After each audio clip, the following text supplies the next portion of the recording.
اعوذ باللہ من الشیطان الرجیم بسم اللہ الرحمن الرحیم۔ پچھلی آیات سے ذرا مضمون کو جوڑ لیتے ہیں۔ پچھلی آیتوں میں مسلمانوں سے عہد وفا کرنے کا پرزور تقاضا آیا، اور اب ذرا یہ بھی سمجھایا جا رہا ہے مسلمانوں کو کہ یہ عہد اے مسلمانوں، اے محمد صلی اللہ علیہ وسلم کی امت، صرف تم سے نہیں لیا گیا بلکہ تم سے پہلے بنی اسرائیل سے بھی ایسا ہی عہد لیا گیا تھا جو انہوں نے توڑ دیا۔ تو مسلمانوں کو وارن کیا جا رہا ہے کہ دیکھو تم اتنی خوفناک غلطی مت کرنا، اور تم کو خاص چہیتے ہو نہیں۔ اگر تم نے یہی غلطی دہرائی تو کیا ہوگا؟ سورہ بنی اسرائیل میں جیسے اللہ نے فرمایا ہے کہ ان عدتم عدنا، اگر تم نے یہ کیا دوبارہ تو ہم بھی وہی کریں گے تمہارے ساتھ۔ نعوذ باللہ، اللہ کی رشتہ داری تو کوئی نہیں مسلمانوں سے، کہ بنی اسرائیل اگر کریں گے تو وہ تو سوتیلے ہیں، ان کو تو سزا ملے گی، اور تم وہی غلطیاں کرو گے، تم تو بڑے چہیتے ہو، تم کو تو کوئی کچھ بھی نہیں کہے گا نا۔ جو اللہ سے میثاق کر کے توڑے گا وہ اس کے ریپرکشنز کو بھگتے گا، فیس کرے گا۔ تو اب ذرا ان کے عہد کا ذکر آ رہا ہے۔ آیت نمبر 12 فرمایا وَلَقَدْ أَخَذَ اللَّهُ مِيثَاقَ بَنِي إِسْرَائِيلَ، ہم نے بنی اسرائیل سے پختہ عہد لیا تھا۔ وَبَعَثْنَا مِنْهُمُ 12 نقیبا، اور ان میں 12 نقیب مقرر کیے تھے۔ وَقَالَ اللَّهُ إِنِّي مَعَكُمْ، اور اللہ تعالیٰ نے فرمایا تھا بے شک میں تمہارے ساتھ ہوں۔ کب؟ لَإِنْ أَقَمْتُمُ الصَّلَاةَ وَآتَيْتُمُ الزَّكَاةَ، اگر تم نے نماز قائم کری اور زکوٰۃ دی۔ وَآمَنْتُمْ بِرُسُلِي، اور تم میرے رسولوں پر ایمان لائے۔ وَأَزَّرْتُمُوهُمْ، اور ان کو تم نے یعنی ان کی تم نے مدد کری، یعنی تم نے ان کو باعزت سمجھا، عزت کے ساتھ ان کی مدد کری۔ وَأَقْرَضْتُمُ اللَّهَ قَرْضًا حَسَنًا، اور تم اللہ کو اچھا قرض دیتے رہے۔ لَأُكَفِّرَنَّ عَنْكُمْ سَيِّئَاتِكُمْ، تو یقین رکھو میں تمہاری برائیاں تم سے دور کر دوں گا۔ وَلَأُدْخِلَنَّكُمْ جَنَّاتٍ، اور ضرور تم کو جنتوں میں داخل کروں گا۔ تجری من تحتها الانہار، جن کے نیچے سے نہریں بہتی ہیں۔ فمن کفر بعد ذلك منکم فقد ضل سواء السبیل، اس کے بعد جس نے تم میں سے کفر کی روش اختیار کی تو در حقیقت اس نے سواء السبیل یعنی درست راستہ کھو دیا۔ دیکھیں ایک آیت ہے، تقریباً پورا پیراگراف ہے۔ اس سے بھی ہمیں اندازہ ہوتا ہے کہ یہ لیٹ مدنی پیریڈ کی صورت ہے۔ چلے، میثاق کی بات تو ہم کئی دفعہ کر چکے۔ سمجھنے کی چیز کیا ہے؟ وَبَعَثَ مِنْهُمُ 12 نقیبا، کہ اللہ تعالیٰ نے ان سے کمٹمنٹ لیا تھا، اور اس کمٹمنٹ کو نبھانے میں پھر اللہ نے ان کی مدد کری۔ تو کوئی کمٹمنٹ اگر کرتا ہے اور اس کمٹمنٹ کو ہم پورا کروانا چاہتے ہیں تو اس کے لیے بھی ایک سپورٹ سسٹم چاہیے ہوتا ہے کمٹمنٹ پورا کرانے کے لیے۔ آرگنائزیشن کی ضرورت پڑتی ہے پیچھے، ایڈمنسٹریشن کی ضرورت پڑتی ہے اس کے پیچھے۔ تو یہاں پر کیا اللہ تعالیٰ نے بتایا کہ ہم نے 12 نقیب مقرر کیے۔ نقب کا مطلب ہوتا ہے ایک طرح سے نقب لگانا، نہیں کہتے نقب لگائیے اس کے اندر جا کے، یعنی کہ سوراخ کی ہے۔ اچھا، نقب لگا کر کرتے کیا ہیں لوگ؟ اس سوراخ میں سے جھانکتے ہیں، وہ دوسرے کو دیکھتے ہیں لیکن دوسرا ان کو نہیں دیکھ سکتا۔ تو یہاں نقیب نعوذ باللہ کوئی جاسوس وغیرہ کی بات نہیں ہے۔ نقیب یہاں پر انچارج کا ذکر کیا جا رہا ہے۔ نقیب وہ انسان جو اپنی ذمہ داری میں دیے گئے لوگوں کی نگرانی کرتا ہے، ان پر نظر رکھتا ہے، یہ نقیب ہے۔ ایک اسٹوڈنٹ کے طور پہ تو آپ بہت اچھی طرح ریلیٹ کر سکتی ہیں۔ آپ نے کمٹمنٹ کیا ہے کہ آپ کورس کریں گی، آپ ٹیسٹ دیں گی، آپ کی کمٹمنٹ میں آپ کو فیسیلیٹیٹ کرنے کے لیے پھر کیا کیا گیا ہے؟ آپ کے لیے انچارجز الحمدللہ آ گئی ہیں کہ وہ آپ کو کمٹمنٹ پورا کرنے میں آپ کی مدد کرتی ہیں۔ آپ بھول رہی ہیں، نہیں دے رہی ہیں وقت پہ، تو اب انچارج کا کام کیا ہے کہ وہ آپ کو یاد دلائے، یہ اس کی رسپانسبلٹیز میں سے ہے۔ تو کوئی اسٹوڈنٹ یہ کہنے کا حق نہیں رکھتی کہ آپ ہمیں ریمائنڈ نہ کرائیں، بار بار میسیجز نہ دیں۔ حد درجے کا ایروگنس ہے یہ کہ ایک تو وہ خلوص کے ساتھ بے لوث طریقے سے ہماری مدد کریں، ہمارے کام میں ہمارے لیے اپنا وقت لگائیں، اور پھر ہم سمجھیں کہ ہم ان کی بات سمجھ کے، ان کی بات سن کے کوئی احسان کر رہے ہیں ان کے اوپر۔ وہ احسان نہیں کر رہے، یہ تو ان کا احسان ماننا چاہیے کہ جو خود ہم نے کمٹمنٹ کیا ہے، ہمارا کمٹمنٹ پورا کروانے میں وہ ہماری مدد کر رہی ہیں۔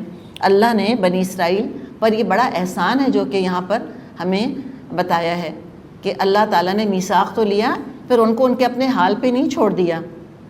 ان کی مدد کے لیے، ایک ریمائنڈر کے لیے، فیسیلیٹیٹ کرنے کے لیے اللہ تعالیٰ نے ہر قبیلے میں سے ایک نقیب مقرر کر دیا۔ 12 نقیب کیوں تھے؟ اس لیے کہ 12 قبیلے تھے، 12 tribes of the house of Israel. 12 بیٹے تھے نا یعقوب علیہ السلام کے، تو لہٰذا ہر قبیلے میں سے اسی میں سے ایک اللہ تعالیٰ نے نقیب بنا دیا۔ تو نقیب کا مطلب کیا؟ کہ وہ انسان جو اپنی ذمہ داری میں دیے گئے لوگوں کی نگرانی کرتا ہے۔ پھر نقیب مناقب سے بھی بنا ہے۔ مناقب اور مثالب یہ ایک احادیث میں ایک چیپٹر آتا ہے الگ سے، صحابہ کے مناقب بیان کرنا۔ مناقب مطلب خوبیاں۔ تو نقیب وہ ہوتا ہے جو لوگوں کی خوبیاں جانتا ہے، جو اس کے زیر نگرانی ہوں۔ کیوں جانتا ہے خوبیاں؟ تاکہ ان سے مزید کام لیا جا سکے آگے، تاکہ وہ پھر اس کے دست اور بازو بن جائیں، تاکہ وہ پھر لوگوں کے لیے اپنی خدمات پیش کریں اور ان کو کمٹمنٹ پورا کرنے میں ان کی ہیلپ کریں۔ تو مناقب سے بھی لفظ نکلا ہے، ان لوگوں کی خوبیوں کو جاننا جو ان کی زیر نگرانی ہوں۔ اور کیا کرتے تھے نقیب؟ جو ان کی زیر نگرانی، ان کے انڈر جو لوگ ہوتے تھے، جن کے اوپر یہ انچارج ہوتے تھے، ان کے معاملات کا فیصلہ نقیب کے ہاتھ میں ہوتا تھا۔ اور یہ بھی بالکل بات درست ہے، جب رسپانسبلٹی دی جائے گی کسی کو تو اس کو اتھارٹی بھی تو دینی ہوگی۔ اور یہ بعض آرگنائزیشنز یہ بات سمجھتی نہیں ہیں، رسپانسبلٹی پوری دے دی، اتھارٹی کوئی نہیں دی۔ تو جب آپ نے یہ کام کیا پھر تو ہاتھ باندھ دی ان کے اٹھا کر بالکل۔ تو دونوں چیزیں ہینڈ ان ہینڈ چلتی ہیں۔ 12 قبیلوں کے لحاظ سے 12 انچارجز تھے۔ اچھا، یہ جو نقیب تھے یہ تو ایک تو یہ کام کرتے تھے کہ یہ اپنے انڈر لوگوں کی نگرانی کرتے تھے، ان کے پرابلمز وغیرہ سولو کرتے تھے۔ دوسرے، یہ موسیٰ علیہ السلام سے بھی اٹیچ تھے، رائٹ؟ اچھا، موسیٰ علیہ السلام بھی ان سے کام لیا کرتے تھے۔ دشمن قوم کی جاسوسی، ان کے حالات معلوم کرنے کے لیے بھی ان نقیبوں کو بھیجا جاتا تھا۔ قوم عمالقہ اس علاقے میں رہتی تھی۔ عمالقہ دراصل کہتے ہیں جائنٹس کو، لمبے چوڑے لوگ تھے، دیو قامت جس کو کہ ہم کہیں۔ ایک ایسی قوم بستی تھی چونکہ اتنے زیادہ وہ جسمانی طور پہ مضبوط تھے، لمبے چوڑے تھے، بہت اسٹرانگ تھے، ان کو قوم عمالقہ ہی کہہ دیا جاتا ہے، نیشن آف دا جائنٹس۔ اس کا مطلب یہ نہیں کہ وہ کوئی فیری سٹوریز والے جائنٹس تھے، مراد ہے بہت لمبے چوڑے انسان تھے۔ تو قوم عمالقہ اس علاقے میں بستی تھی جس کو کہ موسیٰ علیہ السلام فتح کرنا چاہتے تھے۔ ان کی خبر لانے کے لیے موسیٰ علیہ السلام نے انہی نقیبوں کو بھیجا تھا۔ ابھی آگے سارا قصہ چل رہا ہے، پڑھ لیں گے ہم۔ اور یہ بھی کہا تھا نقیبوں سے کہ جو خبر ہو مجھ کو خاموشی سے دے دینا، سب کے سامنے آ کے نہیں بتانا۔ تو اب انچارج کے حوالے سے ہم کیا کہیں گے کہ انچارج اسٹوڈنٹ سے بھی جڑی ہوئی ہوتی ہیں، اور کس سے؟ ایڈمنسٹریشن سے بھی، رائٹ؟ اور ایڈمنسٹریشن ان پر ٹرسٹ کرتی ہے کہ یہ جو کام ہم کہیں گے یہ کام کریں گی، جو ہم ہدایت ان کو دے رہے ہیں سمجھیں گی۔ تو خیر نقیب گئے، دیکھ کر آئے وہاں پر، اور دیکھا انہوں نے کہ بہت شان و شوکت والی قوم ہے قوم عمالقہ۔ عمالقہ عین سے، عین میم الف لام قاف گول والی تا، کہ بڑی شان و شوکت والی قوم ہے، بڑی زبردست ہے، لمبے تڑنگے لوگ ہیں، مضبوط اور توانا ہیں۔ تو ڈر گئے اور علل اعلان سب کے سامنے آ کر ان کے حالات بیان کرنے شروع کر دیے۔ تو امیجن کریں جب انچارج کا یہ حال ہے تو باقیوں کا کیا حال ہوگا پھر؟ جب لیڈر کا حال یہ ہے تو جس کے انڈر لوگ ہیں وہ کس کوالٹی کے ہوں گے؟ اور یہ حقیقت ہے، اے کوالٹی کا لیڈر ہوگا تو ٹیم بی کوالٹی کی ہوگی، بی کوالٹی کا لیڈر ہوگا ٹیم سی کوالٹی کی ہوگی، سی کوالٹی کا لیڈر ہوگا ٹیم ڈی کوالٹی کی ہوگی۔ یہ دیکھ لیں پھر ہم، تو ان کا دیکھ لیں کیا کوالٹی ہے ان کی۔ سب کے سامنے حالات بیان کرنے شروع کر دیے۔ تو ایک اور ہمیں نقیب کی ذمہ داری کیا پتہ چلتی ہے کہ جو ایڈمنسٹریشن ان کو احکامات دے، اس کو ایگزیکٹلی ویسے ہی پورا کریں، سمجھیں کیا کہا جا رہا ہے اور اس پر عمل کریں۔ تو اب کیا ہوا، جب سب کے سامنے انہوں نے آ کے یہ بیان کر دیا کہ وہ تو ایسے ہیں اور اتنے اسٹرانگ ہیں اور ویسے ہیں، تو اپنے رسول کا اعتماد توڑا اور جو پختہ وعدہ ان سے کیا تھا وہ توڑ دیا۔ اب آگے ہم پڑھ لیں گے کہ جو 12 نقیب تھے 10 نے تو یہ کام کیا، 2 تھے جنہوں نے یہ کام نہیں کیا، ان کا نام بھی انشاءاللہ آگے ہم دیکھیں گے۔ تو اللہ تعالیٰ نے کیا فرمایا تھا ان سے؟ وقال اللہ انی معکم، اللہ تعالیٰ نے فرمایا تھا کہ میں تمہارے ساتھ ہوں، اپنے علم اپنی قدرت کے ساتھ میں تمہاری مدد کروں گا، تم کو میں قوت فراہم پہنچاؤں گا۔ لیکن اللہ کی مدد حاصل کرنے کے لیے اللہ کی معیت اس کو کہتے ہیں۔ یہ خاص پھر ایک عقیدے کی بات آ جاتی ہے کہ اللہ کی معیت کیسے حاصل کی جائے، اللہ کا خصوصی ساتھ کیسے حاصل کیا جائے۔ اللہ تعالیٰ فرماتا ہے نا کہ ان اللہ مع الصابرین، اللہ تعالیٰ صبر کرنے والوں کے ساتھ ہے۔ تو جس کا مطلب کیا ہے کہ جس کو اللہ کا وہ اسپیشل ساتھ مل گیا وہ ناکام نہیں ہوگا، وہ اللہ کے ہاں کامیاب ہوگا۔ تو جس کو اللہ تعالیٰ کی مدد چاہیے تو ضروری ہے کہ اپنے اینڈ سے وہ بھی معاہدہ پورا کریں جو انہوں نے اللہ تعالیٰ سے پیکٹ کیا ہے۔ تو وہ کیا پیکٹ تھا؟ لئن اقمتم الصلاۃ وآتیتم الزکاۃ، کب میں تمہاری مدد کروں گا، کب تمہارا ساتھ دوں گا، میری معیت کب ملے گی تم کو؟ جب تم نماز ادا کرو گے اور زکوٰۃ ادا کرو گے۔ یہ 2 عبادات دے گو ہینڈ ان ہینڈ، ان میں فرق نہیں کر سکتے۔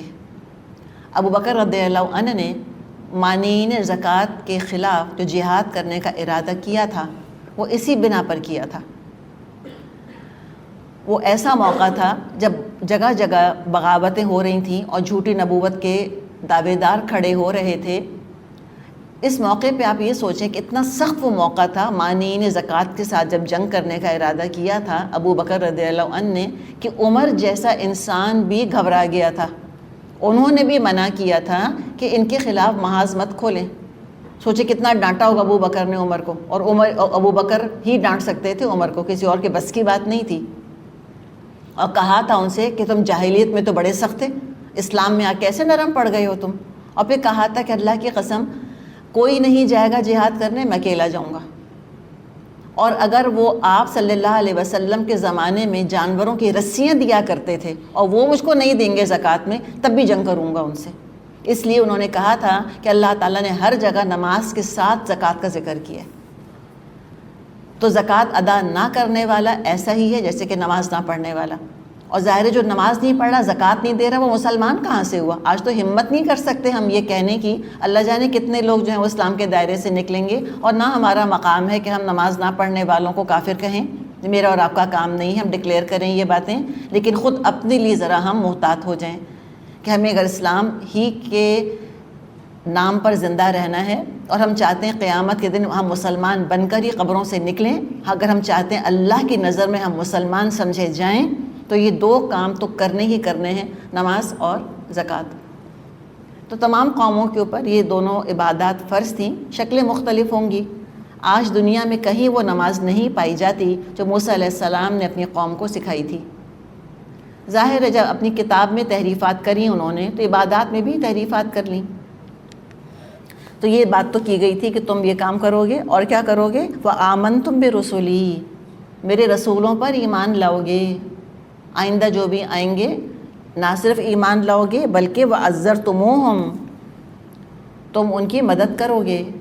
اب موسیٰ علیہ السلام کے بعد یہ کون ہیں 2؟ خاص طور پہ عیسیٰ علیہ السلام اور محمد صلی اللہ علیہ وسلم۔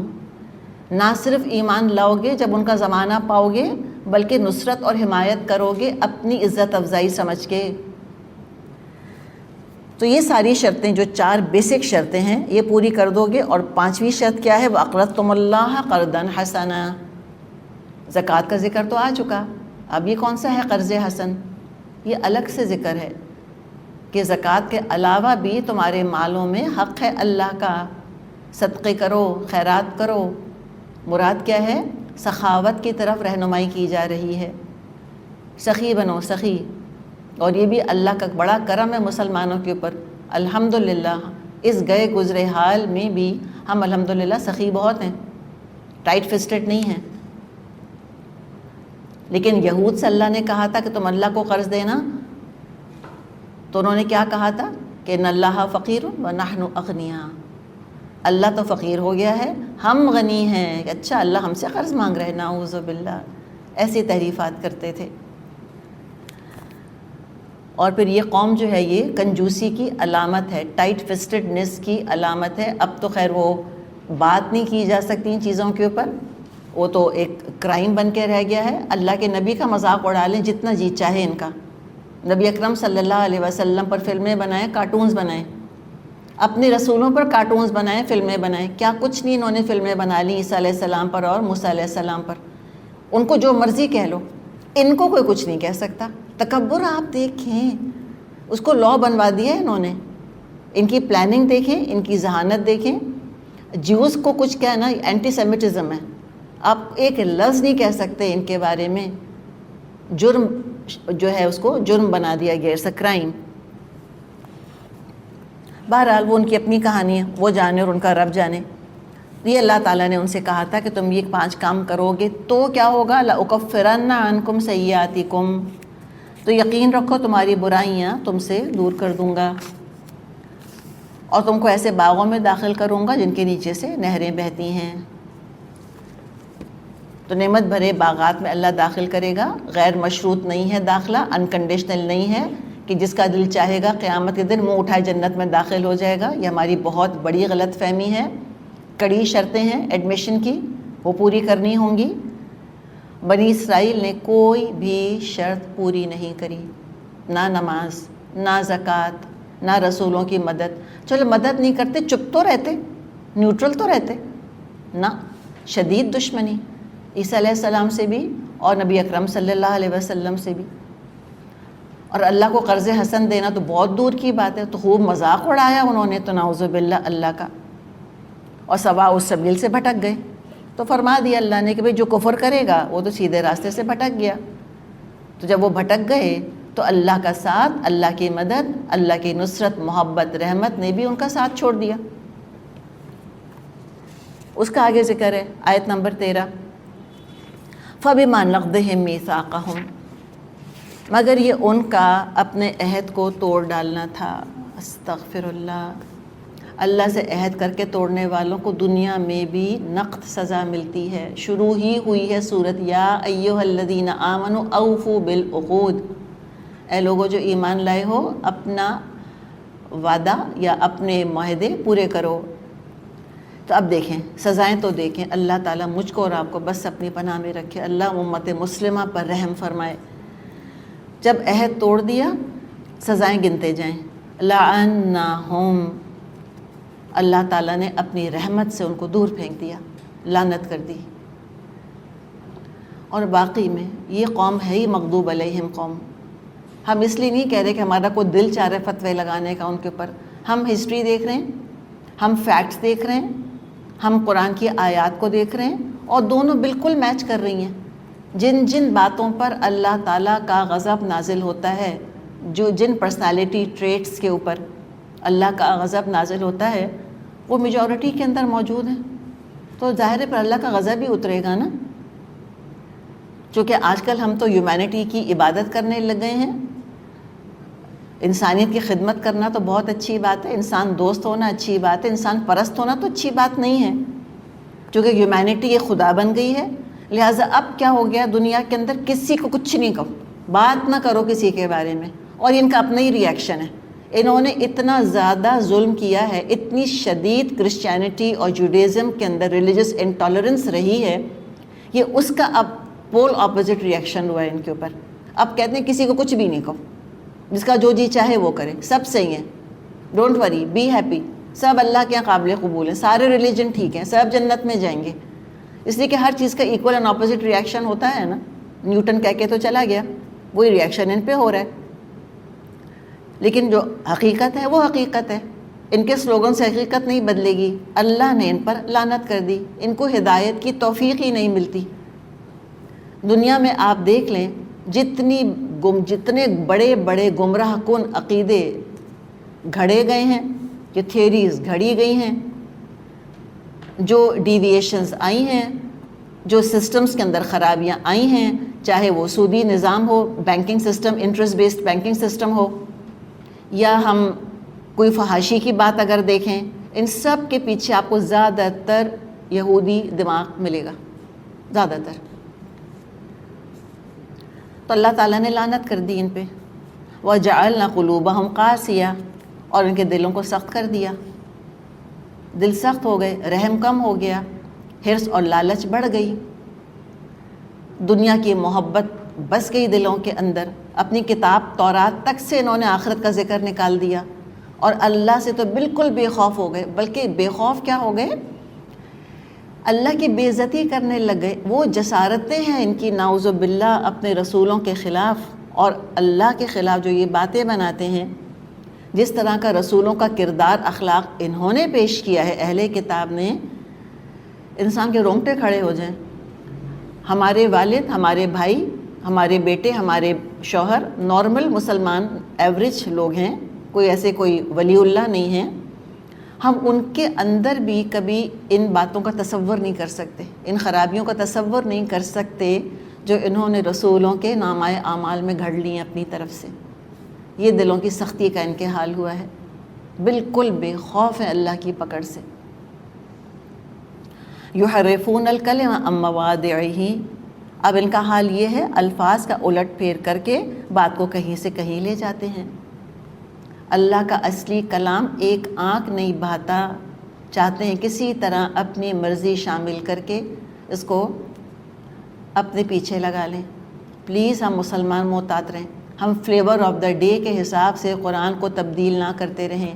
لیٹسٹ سلوگنز کے زیر اثر آ کے ہم اسلام کے نظام عدل کو پلیز ڈسٹرب نہ کریں. سلوگنز بدلتے رہتے ہیں، فلیورز بدلتے رہتے ہیں، پرائیورٹیز چینج ہوتی رہتی ہیں. اللہ کا کلام انچینجبل ہے، اس میں تبدیلی نہیں آ سکتی. یہ فار ایور آیا ہے، ہمیشہ کے لیے آیا ہے. تو ہم نہ چڑھیں ان کے ٹریک کے اوپر. اور کیا کیا، وَنَسُوا حَظًّا مِّمَّا ذُكِّرُوا بِهِ، جو تعلیم دی گئی تھی اس کا بڑا حصہ بھول چکے ہیں. سب بیکار فضول باتیں یاد، اللہ کی کتاب رسول کی بات میں سے شاید ہی کچھ یاد. اور کیا خرابی، وَلَا تَزَالُ تَطَّلِعُ عَلَى خَائِنَةٍ مِّنْهُمْ إِلَّا قَلِيلًا مِّنْهُمْ، آئے دن تم کو ان کی کسی نہ کسی خیانت کا پتہ چلتا رہتا ہے. ان میں سے بہت کم لوگ اس عیب سے بچے ہوئے ہیں. پھر عدل دیکھیں، اعدلوا وَلَا يَجْرِمَنَّكُمْ شَنَآنُ قَوْمٍ عَلَىٰ أَلَّا تَعْدِلُوا، اعدلوا، عدل. یہ کتنے بھی اللہ کے دشمن کیوں نہ رہے، اللہ نے کتنا بھی غضب کیوں نہ کیا، پھر اللہ اس مائکرو مائنورٹی کو الگ سے بیان کر دیتا ہے.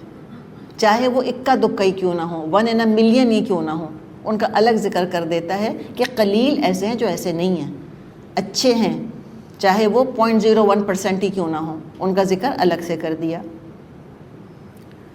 لیکن زیادہ تر کیسے ہیں، بہت خیانت کرنے والے ہیں.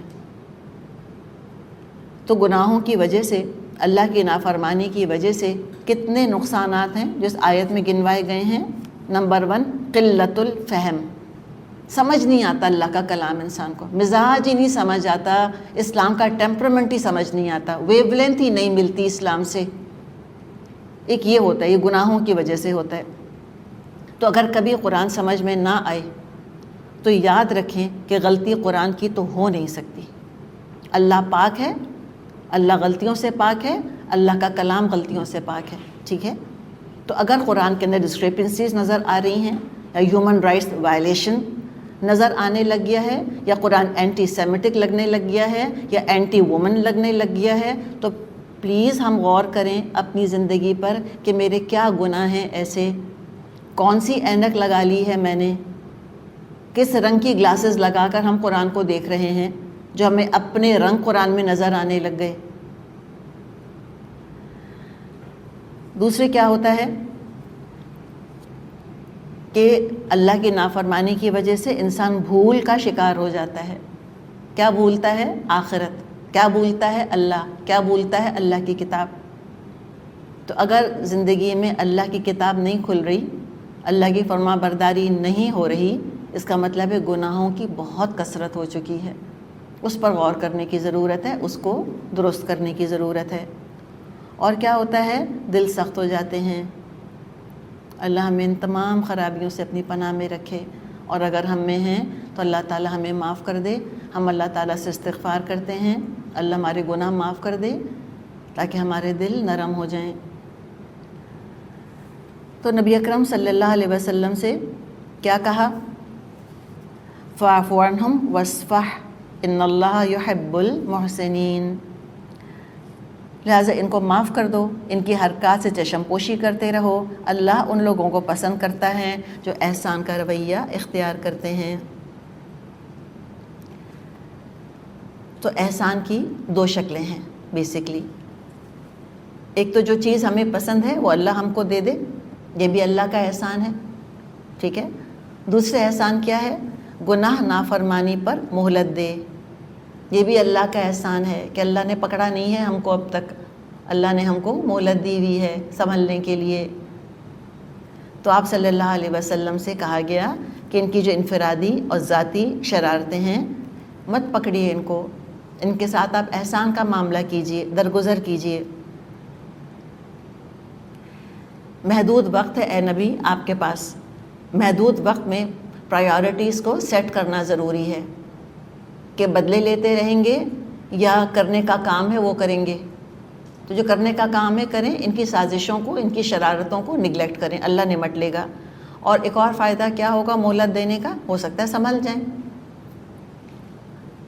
تو معاف کرنا، درگزر کرنا یہ احسان کا درجہ ہے، اللہ کو بہت اچھا لگتا ہے۔ تو اللہ کو محسن پسند ہے، یعنی بنی اسرائیل میں سے جو محسن تھے اللہ تعالیٰ ان سے بھی محبت کرتا تھا۔ یعنی جب آ کر یہ رعینہ وغیرہ کہتے تھے تو حق تھا نا آپ صلی اللہ علیہ وسلم کو کہ آپ بھی ان کو یہی کچھ کہتے، لیکن نہیں، ہم کو سبق کیا سکھایا گیا؟ Don't stop to that level, تم وہ سب کچھ نہیں کرو جو یہ کر رہے ہیں۔ چلیں، ان کا ذکر ہوا یہود کا، اب ذرا رخ آ رہا ہے نصارہ کی طرف، رخ پھر گیا نصارہ کی طرف۔ فرمایا وَمِنَ الَّذِينَ قَالُوا إِنَّا نَصَارَى، اور ان لوگوں میں سے جو کہہ رہے ہیں کہ ہم نصارہ ہیں۔ یہ بات بھی بہت ہی خوبصورت ہے کہ ان لوگوں میں سے جو یہ کہہ رہے ہیں کہ ہم نصارہ ہیں، کون کہہ رہا ہے کہ یہ نصارہ ہیں؟ خود کہہ رہے ہیں، یہ نام اپنا خود رکھا نصارہ انہوں نے، اللہ نے نہیں کہا نصارہ ان کو۔ اللہ نے کیا کہا رسولوں کی امتوں کو؟ مسلم۔ ابراہیم علیہ السلام نے کیا کہا تھا خود کو؟ مسلم، حنیفم مسلمہ، حنیف مسلم۔ اپنے بچے کے لیے دعا کی تھی کہ اللہ جعلنا مسلمین لک، اللہ ہم کو دو مسلمان بنا دے تو اپنے لیے، اپنا فرما بردار۔ تو انہوں نے خود ہی اپنا گروہی نام رکھ لیا۔ میرا اور آپ کا نام کیا رکھا ہے اللہ نے؟ سماکم المسلمین، ہمارا نام کیا ہے؟ مسلمان۔ کیا مسلمان ہونا آج ہم کو کافی لگتا ہے؟ آپ کہیں تو ذرا کسی کے آگے جا کر، وہ کوئی پوچھے آپ سے کہ آپ کہاں جا رہی ہیں درس میں، آپ کہیں کوئی مسلمان ہے جو درس دے رہے ہیں، تو کیا کہیں گے؟ کون سے مسلمان؟ کون سا فقہ ہے ان کا؟ کس طبقے سے تعلق رکھتے ہیں؟ بتاؤ، حنفی ہیں کہ مالکی ہیں، وہ وہابی ہیں کہ دیوبندی ہیں، یا بریلوی ہیں؟ کہ یہ پتہ کر آؤ نا، یہ مسلمان کیا ہوتا ہے؟ اپنا نام ہم بھول گئے۔ تو یہ مجھے بتائیے اللہ کی معیت کی نشانی ہے یہ ساری چیزیں؟ اللہ کی معیت کی نشانیاں نہیں ہیں پھر یہ کہ اپنے خود ہی گروہی نام رکھ لیں اور وہ زیادہ امپورٹنٹ ہو جائیں؟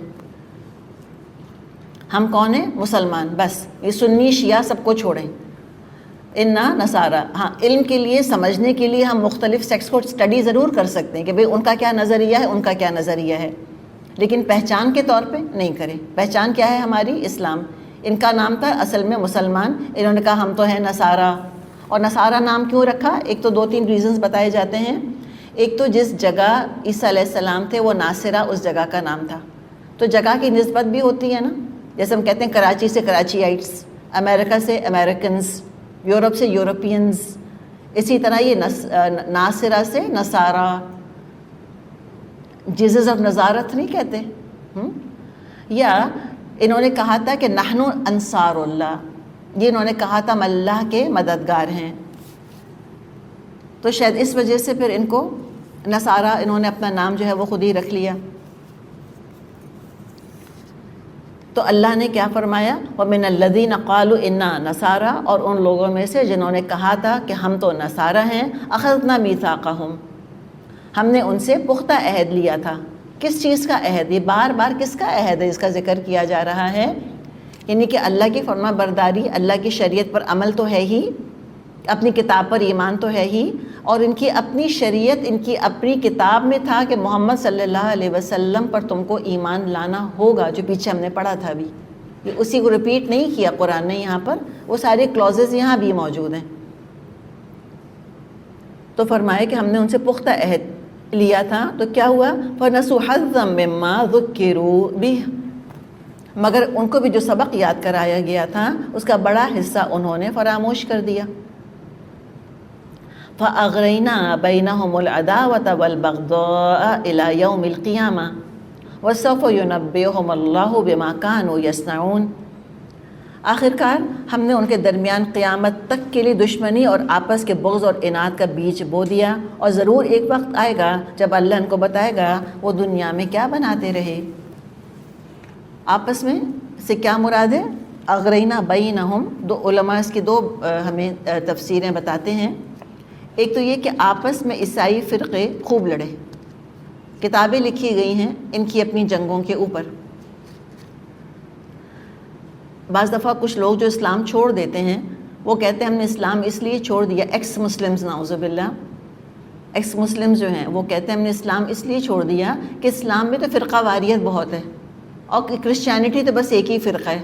واہ بھائی، ہم کہتے ہیں نا قربان جائیں آپ کی سادگی کے اوپر، کبھی تو کتاب کھول کے پڑھ لیا کریں، کبھی تو دیکھیں کہ ان کے ہاں کیا نفرتیں ہیں، کیسے انہوں نے آپس میں جنگیں کی ہیں۔ بلڈ آف دا کراس کے نام سے کتابیں لکھی گئی ہیں کہ وہ جو دین جس میں یہ پیار اور محبت کا پرچار کرتے ہیں کہ ایک گال پہ تھپڑ پڑے تو اگلا گال تم آگے کر دو، انہوں نے کیسے خون بہایا ہے اپنے ہم مذہب لوگوں کا، خوب لڑے آپس میں۔ تو کیا پتہ یہ مطلب ہے کہ ان کے آپس میں اللہ تعالیٰ نے دشمنیاں ڈال دی ہیں، گروہی تعصب بہت زیادہ ہے، یا یہ کہ بینہم سے مراد ہے کہ عیسائی اور یہودی، اور ہسٹوریکلی یہودیوں اور عیسائیوں کے درمیان شدید نفرت اور عداوت رہی، ایک دوسرے کے خون کے پیاسے رہے۔ عیسائی ان کو اپنی آبادیوں میں رہنے نہیں دیتے تھے، ان کے لیے الگ گیٹوز بنے ہوئے ہوتے تھے، ان کو وہیں رہنا ہوتا تھا۔ اور آج یہ نہیں کہ یہ ان کی پچھلی جو تاریخ ساری چل رہی ہے، یہ ایک بالکل انوکھا وقت ہے کہ جس میں ہم یہود اور نصارہ کا اتفاق دیکھ رہے ہیں، اور وہ اتفاق کس کے اوپر ہے؟ کامن دشمن کے خلاف ہے۔ اسلام دشمنی نے ان کو متفق کر دیا ہے۔ ایک زمانہ تھا جب لوگ ایسی باتیں کرتے تھے تو کہتے تھے ان کو پتہ نہیں کیا خپ چڑھا ہوا ہے، پتہ نہیں کس دنیا میں رہ رہے ہیں۔ اب تو ہم کو پتہ ہے کھل کر باتیں ہو رہی ہیں، اسلام ورسز ویسٹ، اسلام ورسز فلاں۔ تو جب ویسٹ ہم کہتے ہیں تو بعض دفعہ ویسٹ میں رہنے والے مسلمان خفا ہو جاتے ہیں کہ بھئی کیا ہم مسلمان نہیں ہیں؟ تو سمجھنے کی بات کیا ہے کہ ویسٹ کو ناٹ ایز اے ویسٹ، بلکہ ویسٹ کا مطلب ہے اینٹی اسلام، یعنی کہ یہود اور نصارہ کا تسلط جہاں پر ہے نا اس کو پھر ویسٹ کہہ دیا جاتا ہے۔ میں خیال اب ہمیں ٹرمینالوجی چینج کرنے کی ضرورت ہے، ہم بھی لفظ نہ استعمال کیا کریں۔ ایسٹ میں جتنے مسلمان ہیں تو ویسٹ میں بھی بے شمار مسلمان ہیں جو جا کے بس رہے ہیں۔ اللہ تعالیٰ ان کی حفاظت کرے، اللہ ان کے دین کو مضبوط کرے، اللہ تعالیٰ ان کو سیدھے راستے پر جما کے رکھے۔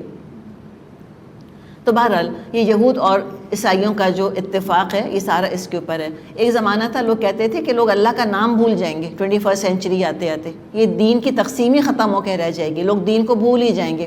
ہر جگہ ہم دیکھ رہے ہیں کہ ریوائول ہو رہا ہے، کرسچینٹی کا اپنا ریوائول ہے، جوڈیزم کا اپنا ہے، حتیٰ کہ ہندوازم کا، انڈیا میں دیکھ رہے ہیں نا ہم کیا حال ہو رہا ہے، اور مسلمانوں کا بھی الحمدللہ ریوائول ہے۔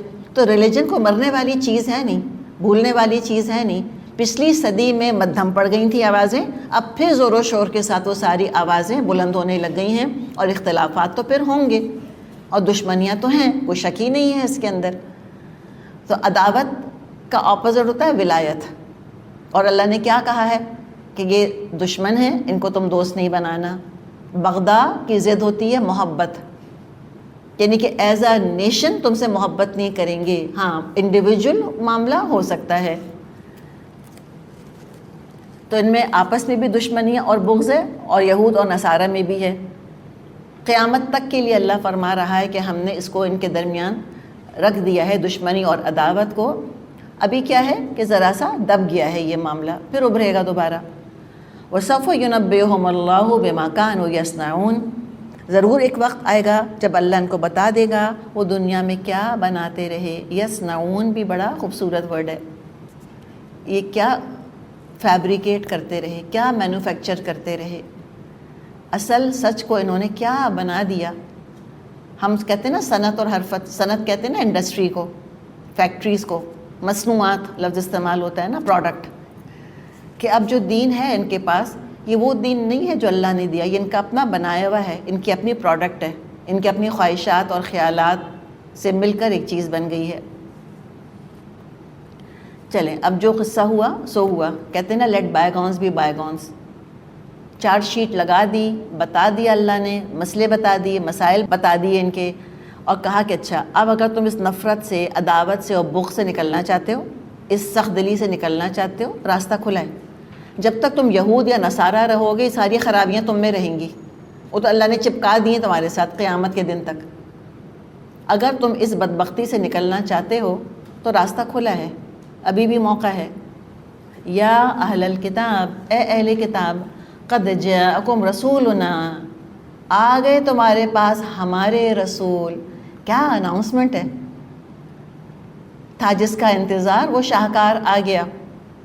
تمنا کرتے تھے تم کہ وہ آئیں گے رسول تو پھر ہم ان کے ساتھ جنگ کریں گے، ہم ان کی مدد کریں گے، ہم کفر کے اوپر حاوی ہو جائیں گے۔ قد جاءکم، آ گئے تمہارے پاس، رسولنا کی شان دے کے ہمارے رسول، اللہ فرما رہا ہے۔ اس میں بڑی تشریف ہے نبی اکرم صلی اللہ علیہ وسلم کی، بڑی تکریم ہے آپ صلی اللہ علیہ وسلم کی، بڑا آنر ہے، ہمارے رسول آ گئے۔ اور یہ ہم کا صیغہ کس کے لیے ہے؟ اللہ تعالیٰ نے استعمال کیا دا رائل وی، یہ پلورل والا نہیں ہے، نعوذ باللہ بہت سارے خدا نہیں ہیں، رائل وی ہوتا ہے نا، رائل پروکلمیشن جب آتے ہیں تو وی اناؤنس، بادشاہ ایسے بات کرتے ہیں، تو ایک شاہانہ انداز ہے اس کے اندر کہ ہمارے رسول آ گئے ہیں تمہارے پاس، یعنی کہ ان کی شایان شان معاملہ کرنا۔ ازرتموہم، کہا تھا نا تم سے تم مدد کرو گے ان کی۔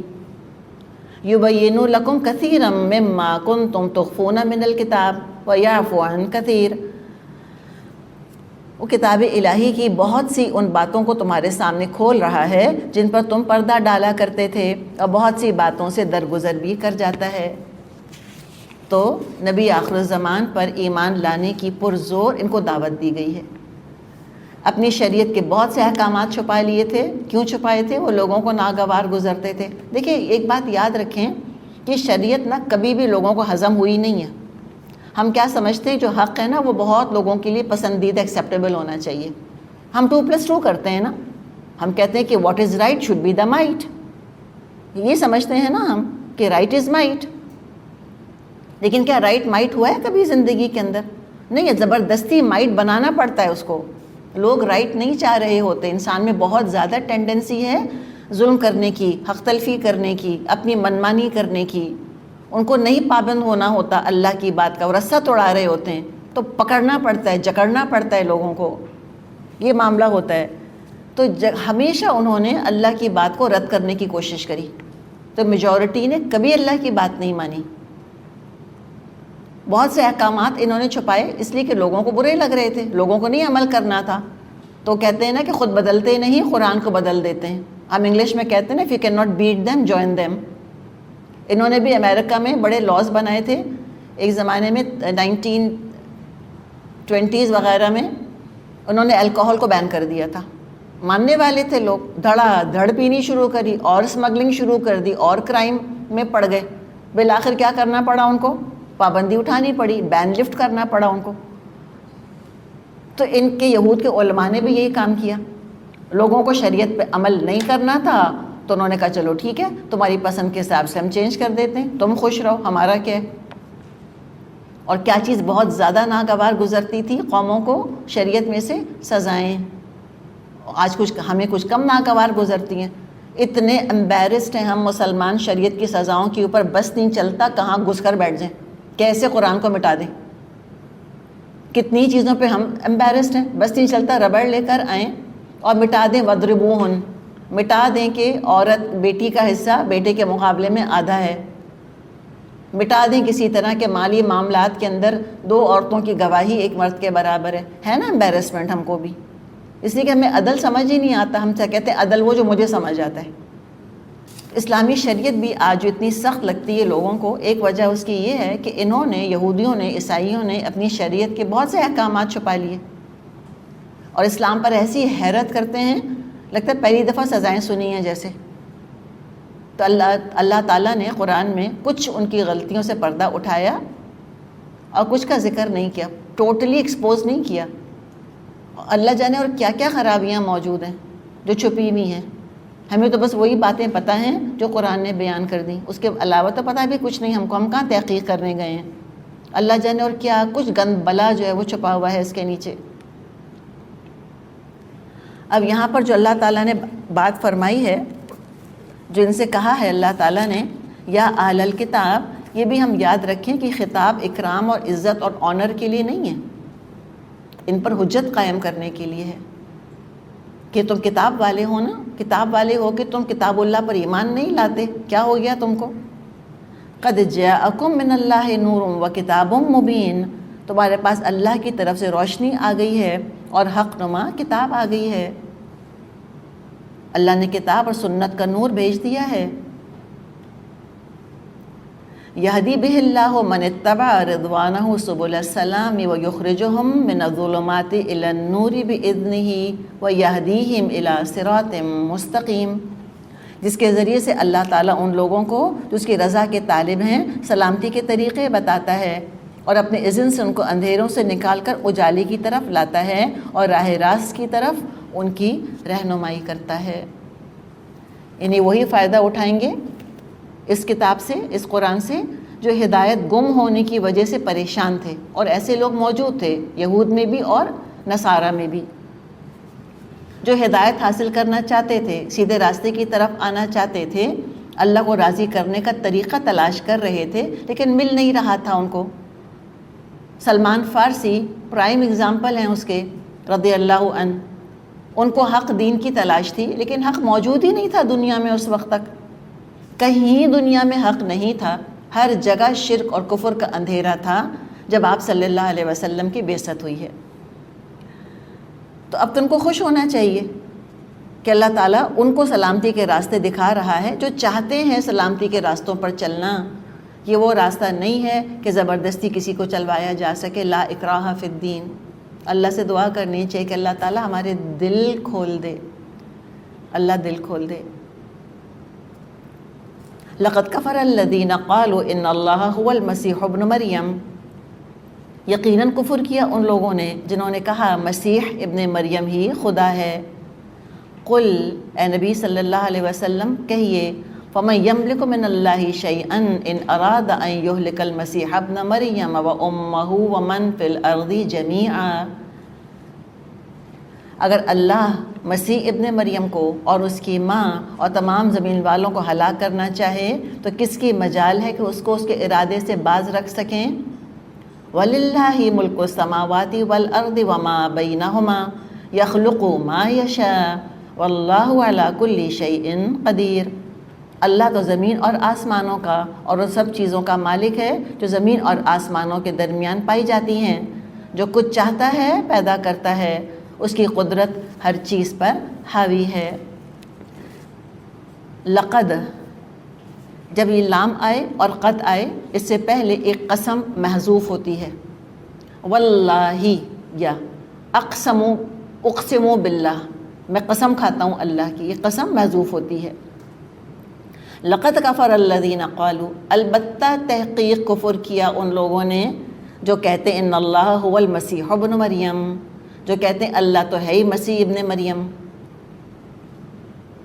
اب لوگوں کو پتہ چل جانا چاہیے کہ جو ایک سوال پوچھتے رہتے ہیں کہ اہل کتاب کافر ہیں یا مومن، خود دیکھ لیں، قرآن کھول کے پڑھ لیں۔ اب یہ جو عقیدہ ہے کہ اللہ ہی دراصل مسیح کا روپ دھار کر دنیا میں آ گیا، شروع میں یہ عقیدہ نہیں تھا ان کا، پھر ایک فرقہ بنا، جیکوبائٹس کہتے ہیں جن کو، یعقوبیہ فرقہ تھا۔ سب سے پہلے اس نے یہ دعویٰ کیا تھا کہ اللہ اور مسیح ایک ہی ہیں، ہوتے ہوتے گمراہی اتنی پھیلی، آپ کو پتہ نا انفیکشن کتنی جلدی پھیلتا ہے، تو یہ شرک جو ہے نا یہ بڑا انفیکشس ہوتا ہے، یہ بہت جلدی اس کی چھوت لگتی ہے دوسروں کو۔ آج عیسائیوں کے جو 3 بڑے فرقے ہیں، پروٹیسٹنٹس ہیں، کیتھولکس ہیں اور گریک آرتھوڈاکس، یہ 3 ان کے فرقے ہیں، ان سب کا بنیادی عقیدہ یہی ہے۔ دعائیں بھی لارڈ جیزس کہہ کے مانگتے ہیں، یا میری مدر آف گاڈ کہہ کے دعائیں ان سے مانگتے ہیں، مریم علیہ السلام کے مجسمے بھی بنائے ہوئے ہیں اور عیسیٰ علیہ السلام کے بھی۔ تو ان کو سمجھایا گیا ہے کہ دیکھو اگر مسیح خدا ہوتے تو کم از کم خود کو یا اپنی ماں کو تو مرنے سے بچا لیتے۔ اللہ تعالیٰ نے مریم علیہ السلام کو فوت کر لیا، اور وقت آنے پر مسیح علیہ السلام بھی موت سے ہمکنار ہوں گے، تو نہ وہ خدا ہیں نہ خدا کے بیٹے ہیں، اللہ کے بندے ہیں اور رسول ہیں۔ جس طرح چاہے جو چاہے اللہ تعالیٰ پیدا کرتا ہے۔ آدم علیہ السلام کو آخر ماں باپ کے بغیر پیدا کر دیا کہ نہیں؟ حوا کو بغیر ماں کے پیدا کر دیا کہ نہیں؟ تو عیسیٰ علیہ السلام کو اگر بغیر باپ کے پیدا کر دیا تو کون سی بڑی بات ہے اس میں؟ تو اللہ تعالیٰ نے سارے عیسائیوں کے فرقوں کو کافر قرار دیا ہے، فتویٰ اللہ دیتا ہے۔ سورہ نساء میں ہم نے پڑھا تھا نا، یستفتونک فی النساء، یہ آپ سے عورتوں کے بارے میں فتویٰ لیتے ہیں۔ قل اللہ یفتیکم، کہہ دیجئے اللہ فتویٰ دیتا ہے۔ مجھے بتائیں اللہ سے بڑھ کر فتویٰ اور فیصلہ کس کا ہوگا؟ تو اللہ تعالیٰ کی طرف سے ان کو یہی کافر ہی قرار دیا گیا۔ تو کبھی بھی کوئی مسلمان یہ نہ سوچے کہ تمام ادیان برابر ہیں، ہم چاہے مسلمان ہوں چاہے ہم عیسائی بن جائیں، بات ایک ہی ہے، ہم اللہ کے تو ماننے والے ہیں ہی۔ اللہ نہ کرے کہ ہم کبھی بھی اپنا دین چھوڑیں۔ چلیے یہیں ہم رک جاتے ہیں۔ وآخر دعوانا ان الحمد للہ رب العالمین، سبحانک اللہم وبحمدک، نشہد ان لا الہ الا انت، نستغفرک ونتوب الیک۔ السلام علیکم ورحمۃ اللہ وبرکاتہ۔